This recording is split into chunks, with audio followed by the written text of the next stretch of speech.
So, I just saw the new Mulan film. Let me tell you, going into the cinema, I had zero expectations.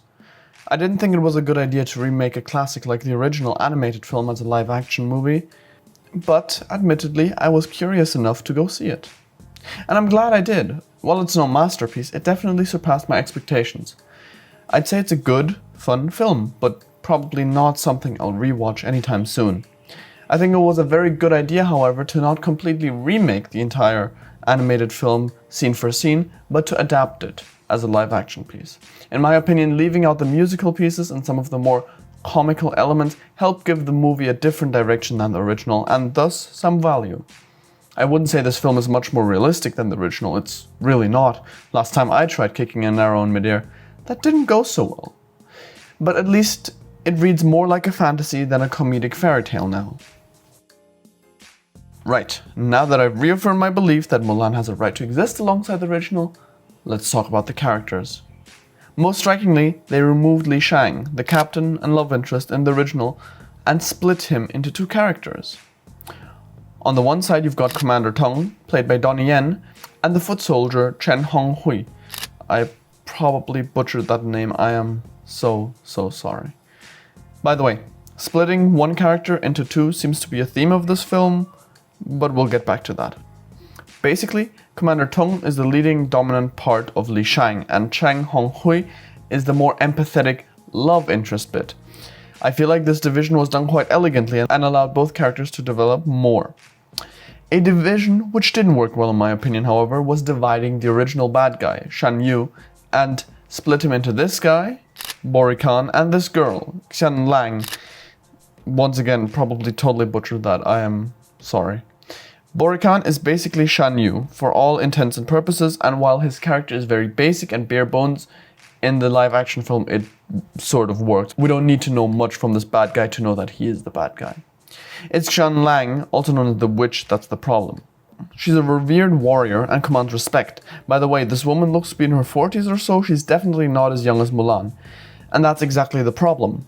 Okay, let's take a step back first. What is the story of Mulan about? In my opinion, it's a story about a young girl that sees an unjust and antiquated system around her and decides to stand up against it. She breaks with tradition and challenges the patriarchy.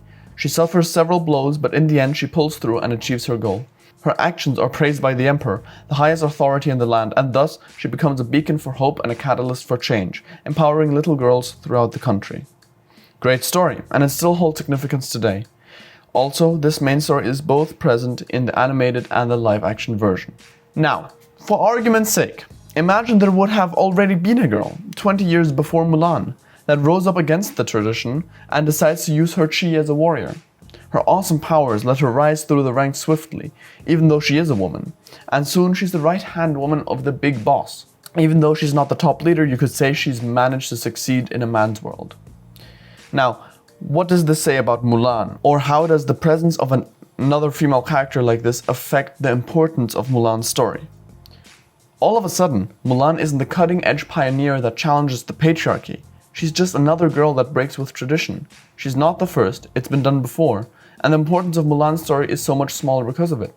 Now, of course, I'm exaggerating. Mulan is still important because she does it quote-unquote the noble way, and because she manages to be a more inspiring figure, and because she actually manages to succeed in the end.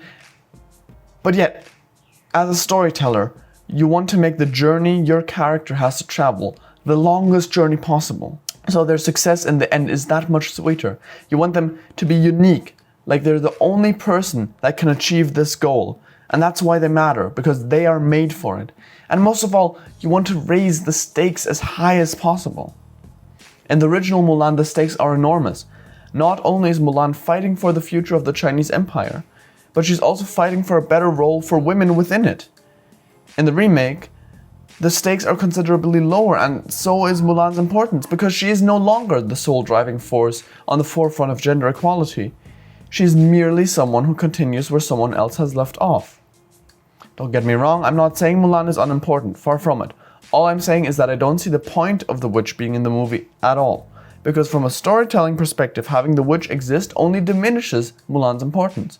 We want her to go through the greatest struggle possible, so her success will be that much sweeter. But the witch's existence is anatomically opposed to that storytelling goal. And to be honest, aside from some really epic action sequences, the witch doesn't add much to the film either. Her contributions to the plot are negligible, and her quote-unquote heroic sacrifice was so badly executed it just felt cringy. In my opinion, the Mulan remake would have been a better film and story if the witch character had been cut. Her existence diminishes the importance of Mulan herself and leads to less being at stake. But hey, what do I know? I'm just a guy, giving my thoughts on a female empowerment story. Let me know if I've gotten something completely wrong in the comments. Until then, I hope this video was entertaining or informative to you, and if it was, please consider subscribing. I upload videos every week. Until the next time, I hope you have a great day. Goodbye.